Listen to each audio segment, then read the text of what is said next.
Hello everyone, स्वागत है सभी का हमारे चैनल इंडियंस बायोलॉजी हब में। आज हम लोग बीएससी फर्स्ट सेमेस्टर के जूलॉजी के सिलेबस के अकॉर्डिंग जो इम्पोर्टेंट क्वेश्चंस हो सकते हैं आपके एग्ज़ाम के पॉइंट ऑफ व्यू से उनको डिस्कस करने वाले हैं। इस पेपर का जो टाइटल है जिसमें हम लोग साइटोलॉजी, जेनेटिक्स और कुछ इन्फेक्शियस जो डिजीजेज होती हैं उनके बारे में पढ़ते हैं और उन्हीं से रिलेटेड क्वेश्चंस को हम लोग आज डिस्कस करते हैं। तो आज के लेक्चर को हम लोग स्टार्ट करेंगे। पूरा लेक्चर देखना है क्योंकि ये आपके लिए बहुत खास होने वाला है। देखिए, सबसे पहले हम लोग बात करेंगे इस लेक्चर में जो आपके पहली यूनिट है उसमें एक टॉपिक रखा गया है प्लाज्मा मेम्ब्रेन। प्लाज्मा मेम्ब्रेन जो टॉपिक रखा गया है ये बहुत ही खास इम्पॉर्टेंट क्वेश्चन है। आप लोग जानते हैं प्लाज्मा मेम्ब्रेन जो होती है वो लिविंग सेल्स में जो लिविंग पार्ट पाया जाता है जिसको हम लोग प्रोटोप्लाज्म कहते हैं। प्रोटोप्लाज्म को चारों तरफ से घेरने वाली एक पतली, एक फ्लेक्सिबल और ट्रांसपेरेंट मेम्ब्रेन के समान एक मेम्ब्रेन होती है जिसको प्लाज्मा मेम्ब्रेन कहते हैं। और ये जो मेम्ब्रेन होती है बहुत खास होती है। और जब प्लाज्मा मेम्ब्रेन का क्वेश्चन आता है उस क्वेश्चन में आपको इसके केमिकल कॉम्पोजिशन के बारे में, इसके स्ट्रक्चर के बारे में और इसके फंक्शन के बारे में बताना होता है। खासकर जब इसका स्ट्रक्चर लिखा जाता है उसमें फ्लूइड मोज़ेक मॉडल को जरूर मेंशन किया जाता है क्योंकि इसका जो स्ट्रक्चर है वो फ्लूइड मोज़ेक मॉडल के ऊपर डिस्कस किया गया है।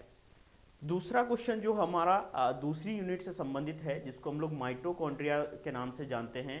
बहुत सारे सेल ऑर्गेनल्स इस यूनिट में रखे गए हैं। सेकेंड यूनिट में माइटोकॉन्ड्रिया एक आपका सेल ऑर्गेनल बहुत इंपॉर्टेंट हो सकता है जिसमें आप लोग जानते हैं माइटोकॉन्ड्रिया एक power house of the cell होता है जिसमें अगर आपको ये क्वेश्चन आता है माइटोकॉन्ड्रिया के बारे में तो आपको इसकी मॉर्फोलॉजी के बारे में, मॉर्फोलॉजी में आप लोग इसका क्या आकार होता है, इसकी आकृति क्या होती है और इसका नंबर क्या होता है, किस सेल में कितना नंबर इसका हो सकता है, वो सारी चीज़ें इसकी मॉर्फोलॉजी में आपको डिस्कस करनी होती हैं। इसके अलावा जो इसका स्ट्रक्चर होता है, स्ट्रक्चर में खासकर जो माइटोकॉन्ड्रियल मैट्रिक्स होता है, इसके अलावा माइटोकॉन्ड्रियल जो मेम्ब्रेन होती है उसके बारे में बताना होता है और बहुत सारे अन्य जो पार्ट्स होते हैं माइटोकॉन्ड्रिया के अंदर वो सारी चीज़ें आपको डिस्कस करनी होती हैं। क्योंकि आप लोग जानते हैं कि माइटोकॉन्ड्रिया के अंदर बहुत सारी इंपॉर्टेंट रिएक्शंस आपकी चलती हैं, बहुत सारी इंपॉर्टेंट साइकिल्स भी चलती हैं, तो ये आपके एग्ज़ाम के पॉइंट ऑफ व्यू से बहुत इंपॉर्टेंट हो सकता है। तीसरा जो क्वेश्चन है आपका, तीसरा जो क्वेश्चन है डीएनए एंड आरएनए, ये आपकी तीसरी यूनिट से संबंधित है। तीसरी यूनिट से संबंधित है, ये आपका पहली यूनिट से संबंधित है, ये दूसरी यूनिट से, ये तीसरी यूनिट से। डीएनए और आरएनए आप लोग जानते हैं जेनेटिक मटेरियल होते हैं। खासकर जब यहाँ पर डीएनए और आरएनए के बारे में पूछा जाएगा तो आपको डीएनए और आरएनए में किस तरीके का बेस का कंपोजिशन होता है, उनका स्ट्रक्चर कैसा होता है, खासकर उनका स्ट्रक्चर जो बेल लेवल डायग्राम होता है वो आपको पता होना बहुत आवश्यक हो जाता है। और इसका फंक्शन क्या होता है, क्यों डीएनए इंपॉर्टेंट होता है, ये सारी चीज़ें यहाँ पर इस लॉन्ग क्वेश्चन में इंपॉर्टेंट हो जाती हैं। तो यहाँ पर क्या इंपॉर्टेंट है, यहाँ पर डीएनए और आरएनए की जो इंफॉर्मेशन है इसके साथ साथ अगर इसका टॉपिक एक ऐसे भी बन सकता है कि डीएनए और आरएनए के टाइप्स के बारे में डिस्कस करिए। तो टाइप्स में आप लोग जानते हैं डीएनए के बारे के टाइप्स के बारे में अगर पूछा जाए तो आप लोग A DNA, B DNA, Z DNA के बारे में बता सकते हैं। आरएनए के अगर टाइप्स के बारे में पूछा जाए तो आप लोग आर आरएनए, टी आरएनए और एम आरएनए को बताएंगे तो ये आपके लिए खास हो जाएगा। बाकी आपका इसी यूनिट से रिलेटेड एक टॉपिक है न्यूक्लियस इन यूकेरियोट्स।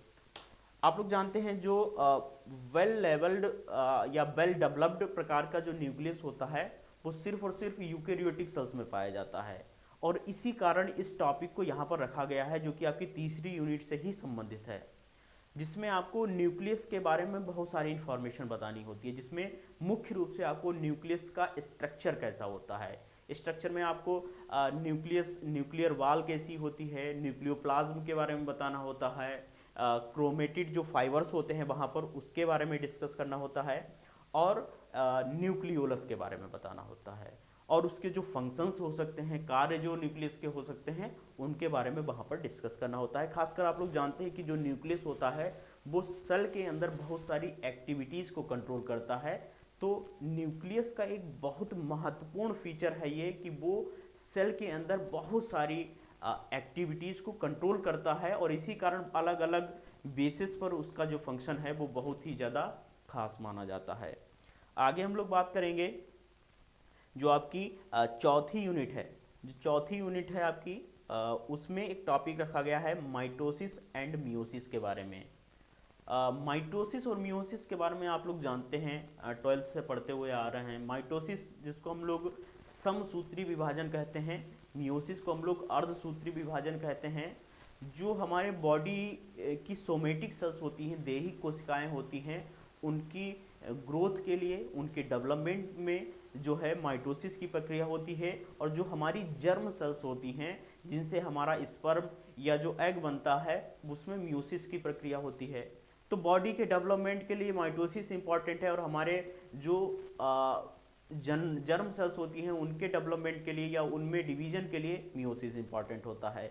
और इसकी सबसे ज़्यादा इंपॉर्टेंट चीज़ क्या होती है जब आप इसकी प्रोसेस को डिस्कस करते हैं एग्जाम में, क्योंकि ये लॉन्ग क्वेश्चन का टॉपिक है। लॉन्ग क्वेश्चन में आप इसके जो डिफरेंट जो इसकी फेजेस होती हैं उन फेजेस को बनाकर और उनके डायग्राम को का जब रिप्रेजेंटेशन करेंगे, उसमें किस तरीके से न्यूक्लियस डिवीजन होता है, कैसे क्रोमेटिड साइड में जाते हैं, कैसे किस तरीके से सेंट्रोमियर कहाँ पर होती है, पोजीशनिंग क्या होती है, वो सारी चीज़ें आप बताएंगे तो बहुत बेहतर हो सकता है। जो आपकी अगली यूनिट है आप पांचवी, ये आपका जो माइटोसिस और मियोसिस है, चौथी यूनिट से संबंधित है। इसके अलावा जो अगला टॉपिक है मेंडल्स लॉ के बारे में, ये आपका जो है पांचवी यूनिट से संबंधित है। मेंडल्स जो लॉ है आपका पांचवी यूनिट से संबंधित है। मेंडल्स के बारे में आपने पता है, मेंडल साहब जो है बहुत ही महान साइंटिस्ट हुए हैं, जो जेनेटिक्स के फादर भी जिनको कहा जाता है। उनके जो लॉ हैं उसमें आप लोग जानते हैं कि लॉ ऑफ सेग्रीगेशन के बारे में, लॉ ऑफ इंडिपेंडेंट असॉर्टमेंट के बारे में, और लॉ ऑफ डोमिनेंस के बारे में आपको बताना होता है। 3 लॉज इन्होंने दिए थे, तीनों बहुत ही रिलायबल हैं, बहुत ही इंपॉर्टेंट है लॉन्ग क्वेश्चन के पॉइंट ऑफ व्यू से। इसके अलावा अगला जो टॉपिक है साइटोप्लाज्मिक इनहेरिटेंस। साइटोप्लाज्मिक इनहेरिटेंस जो टॉपिक है वो आपका जो है छठी यूनिट से संबंधित है। साइटोप्लाज्मिक इनहेरिटेंस को हम लोग मैटरनल इनहेरिटेंस के नाम से भी जानते हैं, क्योंकि इसमें जो किसी कपल में जो मदर होती है उसका बहुत बड़ा रोल हो जाता है, क्योंकि जो F1 जनरेशन में या F2 जनरेशन में जो ऑफ स्प्रिंग्स बनती हैं, जो बच्चे बनते हैं, उनमें जो मैटरनल इनहेरिटेंस का जो फीचर होता है वो, या कह सकते हैं साइटोप्लाज्मिक इनहेरिटेंस के द्वारा जो कैरेक्टर्स जाते हैं वो मदर्स के द्वारा जाते हैं। तो ये बहुत खास इंपॉर्टेंट टॉपिक है, खासकर आप अगर आगे चलकर MSc करेंगे या कोई नेट जैसा एग्ज़ाम देंगे तो वहाँ पर ये टॉपिक बहुत इंपॉर्टेंट हो जाता है। इसके अलावा एक टॉपिक है यहाँ पर क्रोमोसोमल एनोमेलीज। ठीक है, क्रोमोसोमल जो एनोमेलीज करके टॉपिक आपका है वो आपकी 7वीं यूनिट से संबंधित है। 7वीं यूनिट से संबंधित है। इस टॉपिक को क्रोमोसोमल एबिरेशन के नाम से भी जाना जाता है, इसको क्रोमोसोमल डिसऑर्डर करके भी जाना जाता है। तो ये टॉपिक, और इसको क्रोमोसोमल एबनॉर्मेलिटीज करके भी जाना जाता है। तो अलग अलग तरीके से इसको पूछा जा सकता है। इसमें खासकर क्या होता है, जो डिफरेंट प्रकार के क्रोमोसोम्स होते हैं उनमें जाहिर सी बात है कुछ ना कुछ डिसऑर्डर्स हो सकते हैं, कुछ कमियां हो सकती हैं, उनके बेस पर ये टॉपिक बहुत खास हो जाता है। दो टाइप का यहाँ पर ये इसके टाइप्स होते हैं, जिसमें हम लोग ऑटोसोमल डिसऑर्डर के बारे में पढ़ते हैं और दूसरा हम लोग सेक्स क्रोमोसोमल डिसऑर्डर के बारे में पढ़ते हैं। ऑटोसोमल डिसऑर्डर में इसी टॉपिक के अंतर्गत क्या होता है कि जो क्रोमोसोम्स होते हैं उनकी संख्या में या उनके स्ट्रक्चर में कुछ चेंज हो जाता है, तो वहाँ पर जो है ऑटोसोमल डिसऑर्डर हमको दिखाई देते हैं। जैसे कि हम लोग देखते हैं डाउन सिंड्रोम हम लोगों ने पढ़ा है, पटाऊ सिंड्रोम पढ़ा है, कैट क्राई सिंड्रोम, जिसमें कोई किसी बच्चे की आवाज़ जो है बिल्ली के बच्चे की तरह हो जाती है। तो ये क्या होता है, किसी क्रोमोसोम की संख्या में परिवर्तन हो जाए या फिर उसके स्ट्रक्चर में चेंज हो जाए, तब इस प्रकार की हमको सिंड्रोम्स दिखाई देते हैं, जिनको कहा जाता है ऑटोसोमल डिसऑर्डर। दूसरा क्या होता है, सेक्स एबिरेशन या सेक्स क्रोमोसोमल डिसऑर्डर, जिसमें क्या होता है जो सेक्स क्रोमोसोम्स होते हैं उनमें कुछ चेंज हो जाए, जिसके कारण बहुत सारे डिसऑर्डर्स पैदा हो जाते हैं। जैसे कि हम लोग टर्नर सिंड्रोम के बारे में पढ़ते हैं, क्लाइनफेल्टर सिंड्रोम के बारे में पढ़ते हैं। तो ये सारी चीज़ें आपकी क्रोमोसोमल एनोमेलीज टॉपिक के अंतर्गत आ जाती है। ये बहुत ही इंपॉर्टेंट टॉपिक है, क्योंकि ये जो टॉपिक है वो आपका एमएससी लेवल पर, और जब आप बीएससी फाइनल में होंगे, शायद 5th सेमेस्टर में होंगे, तो आपको ये टॉपिक पढ़ने को मिलेगा, क्योंकि ये बहुत ही खास टॉपिक है। बहुत सारी कॉम्पिटेटिव एग्जाम में इस टॉपिक से रिलेटेड बहुत सारे क्वेश्चंस, बहुत सारे टॉपिक्स बन जाते हैं। इसके अलावा एक टॉपिक यहाँ पर पैटर्न ऑफ इनहेरिटेंस से रिलेटेड है, जो कि आपका 8वीं यूनिट से संबंधित है। पैटर्न ऑफ इनहेरिटेंस जो टॉपिक है वो शायद आपका 7वीं यूनिट से ही संबंधित है, 7वीं यूनिट से ही संबंधित है, जिसमें आपको इनहेरिटेंस के टाइप बताने होते हैं, जिसमें आप लोग ऑटोसोमल डोमिनेंट के बारे में, ऑटोसोमल रिसेसिव के बारे में, इसके अलावा आप लोग एक्स लिंक्ड डोमिनेंट के बारे में, एक्स लिंक्ड रिसेसिव के बारे में डिस्कस करते हैं। ये 4 टाइप आप लोग मेजर रूप से बताएंगे इस टॉपिक के अंतर्गत, तो आपके लिए बहुत अच्छा हो सकता है। और जो आपकी लास्ट यूनिट है उसमें बहुत सारी डिजीज़ के बारे में डिस्कस करना होता है। इन्फेक्शियस डिजीज़ करके ये यूनिट आपकी है, 8वीं जो यूनिट है, उसमें वायरस से रिलेटेड, बैक्टीरिया से रिलेटेड, फंजाई से रिलेटेड, बहुत सारे वर्म से रिलेटेड जो बीमारियां हो सकती हैं उनके बारे में बताया जाता है। तो खासकर हमने यहाँ पर 2-3 टॉपिक रखे हुए हैं जो आपके लिए खास हो सकते हैं। एक तो बैक्टीरियोफेज वायरस के बारे में पढ़िएगा, किस तरीके से बैक्टीरियोफेज जो वायरस होता है वो ई कोलाई बैक्टीरियल सेल को इन्फेक्ट करता है, उसको नुकसान पहुंचाता है, उसका स्ट्रक्चर कैसा होता है, उसमें लॉन्ग फाइबर्स किस तरीके से होते हैं, और लॉन्ग फाइबर्स के साथ में वो किस तरीके से इन्फेक्शन साइकिल उसकी कैसे फैलती है, उन सारी चीज़ों को वहाँ पर आपको लिखना होगा। खासकर इसके कंट्रोल के बारे में भी आपको बताना होगा। दूसरा आपका कुछ यहाँ पर पैरासाइट्स बताए गए हैं, जिसमें एक टॉपिक रखा गया है ट्रिपेनोसोमा के बारे में। ट्रिपेनोसोमा एक पैरासाइट होता है, इसकी 3 बहुत ही खास इन्फेक्शियस स्पीसीज होती हैं, ट्रिपेनोसोमा गैम्बियंस, ट्रिपेनोसोमा रोडेशियंस, और तीसरी शायद ट्रिपेनोसोमा क्रूजाई नाम से एक स्पीसीज होती है। तीनों ये स्पीसीज इसकी जो है बहुत इन्फेक्शियस होती हैं। अगर आप किसी भी अफ्रीकन कंट्री में जाएंगे तो वहाँ पर इसका बहुत बड़ी मात्रा में, बहुत हाई लेवल पर इसका इन्फेक्शन फैलता है, जिसके कारण एक रोग उत्पन्न होता है जिसको हम लोग अफ्रीकन स्लीपिंग सिकनेस डिजीज़ के नाम से जानते हैं। और ख़ासकर अगर आप इस टॉपिक को तैयार करेंगे तो ट्रिपेनोसोमा की जो गैम्बियंस स्पीसीज है उसको तैयार करिएगा, जिसमें अगर आप इसके स्ट्रक्चर के बारे में, इसकी लाइफ साइकिल के बारे में, इसकी पैथोजेनिसिटी के बारे में, और किस प्रकार से इसके सिम्टम्स होते हैं, क्या कारण होता है इसके रोग फैलने का, और कैसे इसको कंट्रोल किया जाए, इन सारी बातों के बारे में अगर आप डिस्कस करेंगे तो आपके लिए बहुत बेहतर टॉपिक ये हो सकता है। इसके अलावा एक और टॉपिक यहाँ पर रखा गया है बुचेरिया बैंक्रॉफ्टी। बुचेरिया बैंक्रॉफ्टी को अगर आप साधारण भाषा में समझें, जो हम लोगों को फाइलेरिया होता है, जिसको हम लोग एलिफेंटियासिस कहते हैं। एलिफेंटियासिस का मतलब है कि इसमें क्या होता है, हमारे बॉडी के डिफरेंट पार्ट्स में बहुत ज़्यादा सूजन आ जाती है। खासकर जो पैर जो हमारा होता है उस पैर में नीचे वाले भाग में बहुत ज़्यादा सूजन आ जाती है, बहुत मोटा पैर हो जाता है। इस कारण इसको एलिफेंटियासिस के नाम से भी हम लोग जानते हैं, जिसको फाइलेरिया कहते हैं हम लोग। बहुत ही घातक रोग होता है। इस रोग की खास बात यह है कि इसको समाप्त नहीं किया जा सकता, इसको बिल्कुल समाप्त नहीं किया जा सकता, इसको सिर्फ रोका जा सकता है। तो अगर ये सारे के सारे लॉन्ग क्वेश्चंस के टॉपिक हैं, और इनमें से अगर इन टॉपिक्स को अगर आप तैयार करेंगे तो आपके लिए 75 जो नंबर हैं वो आप ला सकते हैं, बहुत ही आसानी से ला सकते हैं।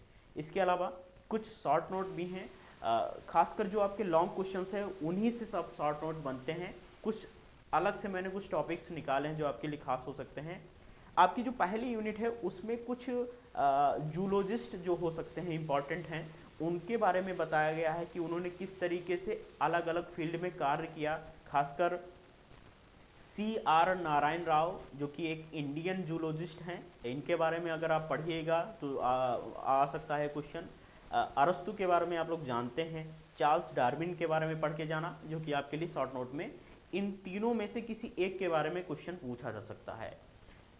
एपोप्टोसिस एक प्रोसेस होती है, ये एक्चुअल में एक प्रोग्राम्ड सेल डेथ की एक प्रक्रिया होती है जिसको एपोप्टोसिस के नाम से हम लोग जानते हैं। इसके अलावा mono hybrid and di hybrid जो क्रॉस होता है उसको आप लोग पढ़ के जाइएगा।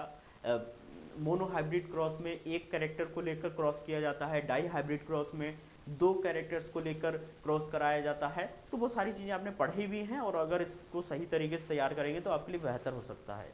इसके अलावा कंप्लीट और इनकम्प्लीट जो डोमिनेंस होता है उसके बारे में भी, ये दोनों टॉपिक जेनेटिक्स से रिलेटेड हैं। ठीक है, तो बहुत साधारण टॉपिक हैं, आसान टॉपिक हैं, पढ़ के जाइएगा, मिल जाएंगे ये टॉपिक्स। इसके अलावा एक टॉपिक है कोविड-19 के प्रिवेंशन से रिलेटेड। आप लोग जानते हैं कि हम लोगों ने 2019-20 में 21 तक हम लोगों ने क्या क्या झेला है। कोविड-19 से रिलेटेड बहुत सारी प्रॉब्लम्स का सामना करना पड़ा है लगातार। तो उसका प्रिवेंशन किन किन तरीके से किया जाना चाहिए, किस तरीके से उनका प्रिवेंशन किया जा सकता है, वो सारी चीज़ें यहाँ पर इम्पॉर्टेंट हो जाती हैं। अब एक बात बहुत इम्पॉर्टेंट ये है आपके लिए कि जो लॉन्ग क्वेश्चंस की आपको सीरीज़ बताई गई है, खासकर उसमें आप प्लाज्मा मेम्ब्रेन, माइटोसिस, मियोसिस, इसके अलावा माइटोकॉन्ड्रिया के बारे में और मेंडल्स के जो लॉ हैं वो जरूर तैयार करके जाइएगा। खासकर जितनी भी लिस्ट है वो सारी इंपॉर्टेंट है, लेकिन जो मोस्ट इंपॉर्टेंट है वो यही है। इसके अलावा जो जेनेटिक्स के जो वहाँ पर बहुत सारे शॉर्ट नोट हैं जेनेटिक्स में, शायद जैसे कोडोमिनेंस है, डिफरेंट टाइप के हाइब्रिड्स हैं, मोनो हाइब्रिड है, डाई हाइब्रिड है, ये सारी चीज़ें बहुत अच्छी तरीके से डायग्राम के बेस पर समझ के जाइएगा जो आपके लिए बहुत खास हो सकता है। तो थैंक यू सो मच। आज आपका ये फर्स्ट सेमेस्टर का जो इम्पॉर्टेंट क्वेश्चन का जो टॉपिक है वो कंप्लीट हो गया है।